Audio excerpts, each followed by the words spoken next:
ఈరోజు పనసతొనలు చేసుకుందామండి. దాని గురించి ఒక గ్లాసు పిండి, మైదా పిండి ఇది.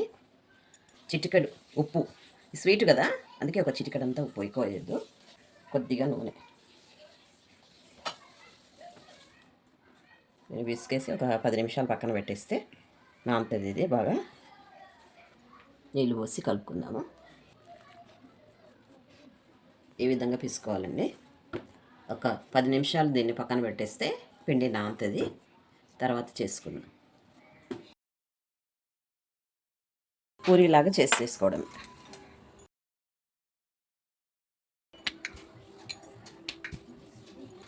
దీన్ని ఇలా చాకుతోని ఘాట్లు పెట్టుకోవాలి.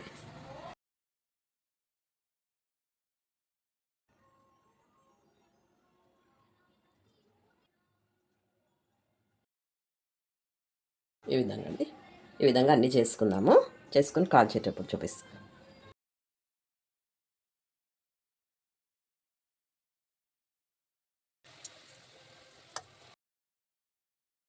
కొద్దిగా కలర్ వచ్చేంత వరకు కాల్చుకుంటుంది.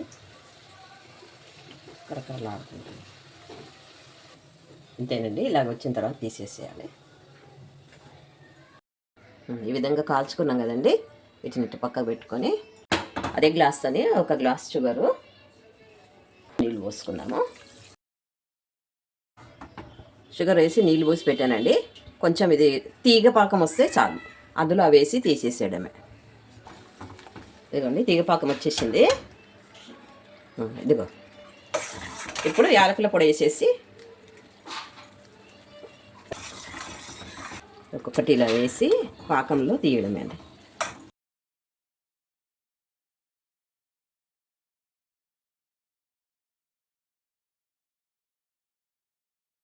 రెడీ అయిపోయినండి. వేడి వేడి పనసతొనలు ఒక 5 నిమిషాలలో తయారైపోతాయండి. పూరీలు చేసి పెట్టుకుంటే 5 నిమిషాల పని. ఇది స్నాక్గా తినొచ్చు 4 గంటలకి. చాలా బాగుంటాయి, కరకరలాడుతుంటాయి. అలాగే మా ఛానల్ని లైక్ చేయండి, సబ్స్క్రైబ్ చేయండి.